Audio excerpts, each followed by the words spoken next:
Alrighty, so we have the dev notes that actually came out several days ago, if not like a week ago on JP, but they're finally out on global, and I typically don't try to make videos on the dev notes whenever they come out to JP, just because the Google Translate for them is horrendous. And I mean, sometimes you can understand completely what's going on, but other times it's like really weird, and there's a lot of awful like translation errors. So we're going to go over them on global because obviously they've been professionally translated to convey what they need to.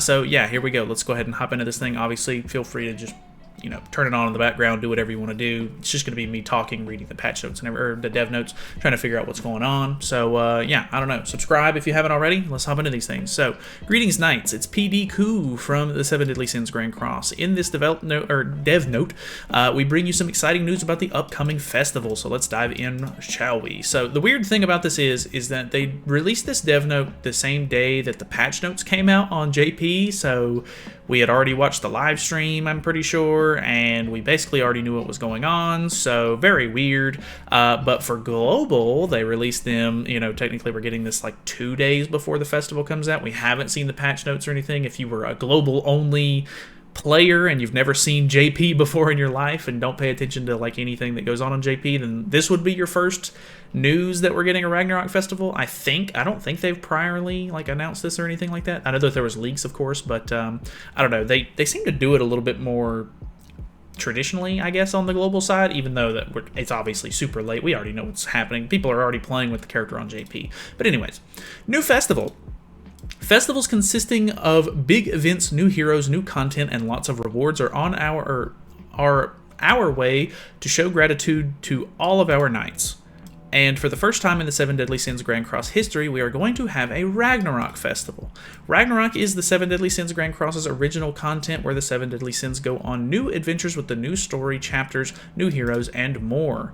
We are thankful to see how many of you have shown more and more interest in the original stories and heroes of Ragnarok since it was first introduced to the game in 2021. Thanks to you for all the love and support. The Ragnarok heroes can stand tall as part of the 7 Deadly Sins Grand Cross universe. I am a big fan of the Ragnarok stuff. I think it's really, really cool. Then again, it's really interesting because I'm pretty sure like right after they announced that this stuff was coming to the game, or like shortly after, I had played the very first, the remakes that they're doing, or like I don't know what to call it, the reboot of the God of War games, and they're in Norse mythology stuff in that, and it was like perfect timing because it was super, super cool and interesting to me, so I really, really like all of this stuff. Norse mythology is very, very cool, but either way. In the Ragnarok timeline, we are heading towards the end of the story as more influential heroes make their appearance. If you don't know, I think there's only supposed to be 12 chapters, maybe? I can't remember exactly. You might have to correct me on that. I'm not 100% sure, but I'm pretty sure there's only a couple more chapters after the one that we're currently on, which we're getting chapter 7, so we're over halfway through, I think, which is pretty interesting to think about. So obviously with them sort of ramping up, kind of heading into like all of the big climax stuff, I guess, it kind of makes sense that they would want to try to do a festival character at this point. So pretty interesting. In the Ragnarok timeline, we are heading towards the end of the story as more influential heroes make their appearance. In line with this, we plan on releasing these influential heroes throughout their own festivals, so that definitely confirms the fact that they're going to be doing more, so keep an eye out for that in the future. So it's very, very interesting. Obviously, there are some really big characters. I mean, obviously, you could kind of just go and look up Norse mythology stuff and figure out kind of like rough timeline-wise of like who we could potentially be getting, because obviously Norse mythology stuff has been around for a very long time. So, spoiler alert, it's already all out there somewhere, but obviously depends on what the developers want to kind of do with the story on their own, terms, I guess. But either way, this upcoming Ragnarok festival will include the long-awaited Ragnarok Chapter 7, a new Ragnarok hero, a new boss battle, and Ragnarok Artifact Wish event, and more. The second part of the festival will have even more rewards, so make sure to stick around for that as well. So that makes me kind of believe that the second part might be really, really cool. We have already got leaks. I did not go over them, but there is apparently a new Halloween Merlin that is supposed to be the same named Merlin as the Summer Merlin and the Ragnarok, like Green Merlin, but she is going to be a Halloween unit. We got one of her skills leaked, if I'm not mistaken. Like, we have the animations replacements for it or whatever. So very interesting. I don't know how well a new Merlin is really wanted or like going to be perceived, but I guess that's pretty cool. And I mean, this is technically a like unknown kind of festival, so potentially the Ragnarok, or not Ragnarok, the new Halloween Merlin could be okay. I mean, there's a lot of stat boosters and stuff in the Ragnarok team and unknown teams, so I guess even if you don't really want to run it with Hell, you might still be able to get some pretty good use out of her. I don't know. We'll have to wait and see what she does, of course. But new content and additional upgrade systems. So this one has people concerned, and I can definitely see why, but we'll go over it. As it was previously mentioned in a past dev note, we plan on introducing a new Demonic Beast mode to the game. In the new Demonic Beast mode, Trial of Courage, players will face off different demonic beasts in the same battle for a new strategic experience. Trial of Courage was originally scheduled to be released during the Ragnarok Festival. However, due to additional balancing tests and development, the release schedule has been slightly postponed to a later date. We ask for your patience on the matter, and as we are working hard to deliver the best possible content. In addition, I assume we'll probably get it by the end of the year, if I had to guess, if they're postponing it for just like a little while, but who knows, sometimes these things go crazy, and we never get what they're talking about, or I'm not saying we never get it, but sometimes it's a lot longer of a wait than you anticipate. But in addition, we wanted to share some information regarding Holy Relic Enhancement System, which is what has people concerned, which was scheduled to be released together with the Trial of Courage. Holy Relic Enhancement System would allow players to level up their Holy Relic stats and act as an additional upgrade system which resembles the Costume Enhancement System. Exclusive enhancement materials can be used to upgrade Holy Relic's attack, defense, and HP. So it's basically going to be a basic stat increase. We are also aware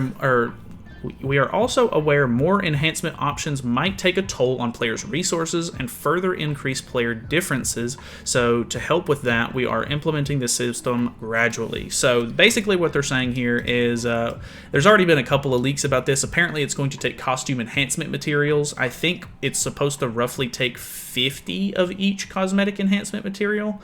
Not 100% sure if that's the correct values or if it'll get changed or whatever, because obviously the official version of the the update is not out yet.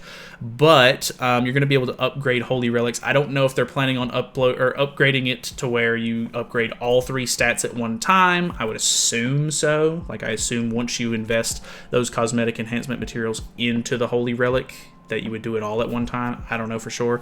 But the fact that they're going to be rolling out the system gradually, I would imagine means that they're going to be letting you upgrade certain relics one at a time, maybe. So during different updates, they'll release it to where, hey, Holy Relic Enhancement is unlocked for this character, I would assume. I'm not 100% sure on that, of course, but I feel like they've already dropped the ball with some of the Holy Relic stuff in general. Obviously, there's still a lot of characters in the game that are older that still don't have them. They've been getting a little bit better about releasing, like, newer bird, deer relics and stuff like that. The new update has a deer relic for Danafor Liz, which is cool, and then we got the Jenna relic as well a couple of updates ago, which was a new bird relic. So I can finally see them starting to go back and make, Holy Relics that aren't like over the top crazy good or anything, but they're for the older, demonic beasts, so they're not too bad to sort of farm out and stuff like that. So that's great, but there's still tons of characters that do not have Holy Relics yet, which is something that they definitely need to work on. Not that I want them to rush out a whole bunch of Holy Relics or anything, but they just release them really weirdly. They just release them out of order. Like, certain characters don't need Holy Relics yet, and they could wait and give the Holy Relic to them when they need a boost, but they don't. And I don't know, they're really bad at timing with the Holy Relics. I assume that they're just relying on the LR system at this point to sort of like take hold on characters who actually need big boosts, but even then, the LRs are only for one specific unit at this point, and I was thinking about it earlier today. It would be really nice if when they released an LR, it was for a set of units. So if they would have done LR Lost Vein, it should have been for both red and blue Lost Vein, maybe. Obviously, both of those characters don't need the exact same things, so it would need to be very catered to each unit, and that might be a little bit too much. That's probably why they're doing it as single units, because obviously if they did every single Princess Elizabeth at one time, there's quite a few of them, and that would be a very big update. So maybe there's a good reason why they didn't do that. But I don't know. At the pace that they're going with like a new LR character every like 6 weeks, who knows when, a decent amount of characters are going to even get theirs. But yeah, I don't know. It's just things are not really on pace to be how they should, I think. But I don't know. We'll kind of have to see how things unfold. We have to note that as these Holy Relic enhancement materials were designed to be acquired through Trial of Courage, this system will be released in the Trial of Courage update in the future. Okay, so this obviously is not getting added right now because I'm assuming there might be some sort of mechanic or material that you need or whatever that drops out of this new game mode that you're going to have to actually upgrade the relics, so we'll see how that goes. Lastly, we are currently working on a new boss battle based off of the original 7 Deadly Sins series. The new boss battle will serve as a continuation to the original series storyline and will be released in the form of a main game content requiring diverse playstyles and strategies. This new main game content will be released at around the end of the year. Okay, so this is very interesting because I wasn't really sure. We've gotten a couple of leaks about this. It's basically like a gigantic mountain with like hands and everything. It's basically like if you've watched ahead and seen the rest of the story and everything, I'm pretty sure it's like the Demon King, like, I don't know, kind of like molds into the earth almost. It's huge. It's gigantic, like a massive boss. And the fact that they're saying that it's going to be a main game content and that it's going to be, serve as a continuation to the original story and everything, I don't know. Like, this makes it sound like it's going to be something that you're going to need to do maybe regularly, kind of like a demon, where you would farm out materials to upgrade your characters. I don't really think that they're going to be going past level 100. Obviously, they definitely could, but level 100 is like the perfect stopping point for like hero upgrades on level. I don't think that they're going to be doing anything above Super Awakening, because once you LR a character, it even gets rid of the Super Awakening stars on their icon, which is very interesting. So I'm not 100% sure if this is just going to be like a story boss, or if it's actually going to be, it says new boss battle will serve as a continuation.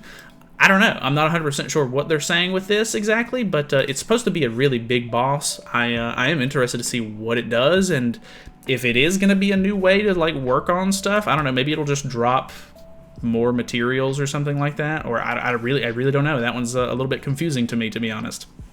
But we'll have to wait and see. Quality of life improvements. I always love quality of life improvements. Here are some quality of life improvements coming into the game. First, Super Awakening heroes will be made easier by allowing players to register all necessary materials and upgrade their heroes to the desired Super Awakening level at the press of a button. So, they already have this on JP. This is in the new update. Basically, what it is they've recently updated it to where you can level up a character from 60 to 100 all at one time. Basically, it's the same system where you click on a character to Super Awaken them, you hit the plus a whole bunch of times for as many stars as you want to upgrade, and then it just dumps all of those materials in at one time. Just nice little quality of life. You don't have to upgrade, then go back into the menu, then upgrade again, blah, blah, blah, rinse and repeat. So that's cool. If you have all of the materials ready to go, it's just going to save you a little bit of time. That's obviously nice if you're doing it, for several characters at one time. Nice stuff. Second, when salvaging equipment, players will be able to salvage equipment in order of basic stat options. So I think that just means that you can tell it like, hey, if this piece of gear is like so good on its like base stat roll, then don't salvage it or whatever, which is kind of nice because that's kind of how I base pieces of gear off whether or not I actually want to salvage it or not, is whether or not it has a decent base stat for me to actually base it off of. So I don't know, we'll have to look at that a little bit more in game. Lastly, UI will be improved so that the players could have a clearer view of which grace and unity effects are applied when entering the battle. So if you haven't seen, this is a quality of life feature that they've added already in the new update. Basically, at the beginning of matches in PvP and stuff, I assume it's all game modes, but I mean, I don't think that there's any sort of graces or anything you have to worry about with like PvE stuff. But in PvP, whenever you go into a battle, whenever everybody hits the field and the match is starting, you'll actually see like big grace symbols for like Sariel, Tarmiel, and it even differentiates which Sariel, which Tarmiel, which Ludociel, and Mael. It'll actually pop up a grace symbol above each character's head with their respective grace that they have applied to that character. So you don't have to necessarily like click and hold on a character anymore, see if they have the grace enabled or not, if they have them as an association. It'll just pop up at the beginning of the match, so it kind of saves you a little bit of time, you know, clears things up so that way you're not, you know, super confused on who has what, you know, grace and everything, which is very nice because obviously you don't want to attack too many times into Tarmiel Link. So that's obviously a really, really nice one. I do like that one. We will also make sure that the pace of battle will not be disrupted with this improvement by allowing skills use during the mentioned display animations. So basically what they're saying is, you know, while those things are popping up on the screen, it'll still take the exact same amount of time to actually like start playing. It's not gonna, you know, have to go through like these little pop-ups that say like, oh, Holy Relic activated or like enabled or whatever it says, and then, you know, grace blah blah blah. Like it's not going to have 1,000 pop-ups stopping you from playing the game. It's not going to slow anything down, which is great. Other UI improvements for things like being able to enter a specific section of shops directly and more will also be implemented in the game. I'm not 100% sure on what this is, but I'm sure they'll probably touch on it a little bit in the patch notes as well, and yeah, I'm sure it's just small improvements to like ease of use with shop sort of UIs and everything. So this concludes the October dev notes. Where we discuss the upcoming festival and future contents that is currently in the works. We hope you enjoy the festival to its fullest, and we'll see you in the next dev notes. We would like to thank you for your constant love and support, and we promise to continue providing you with the best gaming experience for Grand Cross, sending you the best from the dev team. So. Pretty typical stuff, really. I mean, it is very interesting. Obviously, like all of this, like new content, additional upgrade system section is kind of the big one here. But we already basically have seen most of the actual like festival stuff and everything from the JP updates, of course, and the quality of life improvements are pretty good. Obviously, like some of those are like better than others, but most of those that it talks about are actually I think all of those are already in the game for JP as well. So we've basically already seen those. So the new Trial of Courage game mode seems very interesting. We'll have to see how that works out. The fact that you fight different demonic beasts is very cool. Obviously, building teams around that might be very, very interesting and unique. So that could be kind of fun. Could be really hard and could be really annoying, but we'll have to wait and see. The Holy Relic enhancement stuff is obviously kind of concerning. We'll have to see how that goes, but from recent leaks, it used to be only like giving like 450 stats or something like that, 450 additional stats. I think they've upgraded it, and I'm pretty sure there was like a screenshot on the leaks Discord where Lost Fane went from like 95,000 CC to like 98 or 99, or not 95. He went from 75,000 CC. 75,000, yeah, CC to like 78 or 79k, which is quite a big jump. That's a lot of stats. So I don't know who's going to be getting these, you know, enhancements first or anything like that, but it really needs to be some older characters because they could definitely use the help. But either way, could be kind of cool. The new boss obviously sounds cool too. So thank you guys so much for watching. Let me know your thoughts and opinions on any of this stuff that we went over today. And, you know, we'll see how it goes. Obviously, I'm assuming some of this stuff will come out by the end of the year. But, you know, it said some of it will. Some of it got delayed a little bit. But we will definitely see. So thanks for watching. Subscribe. I'll see you later.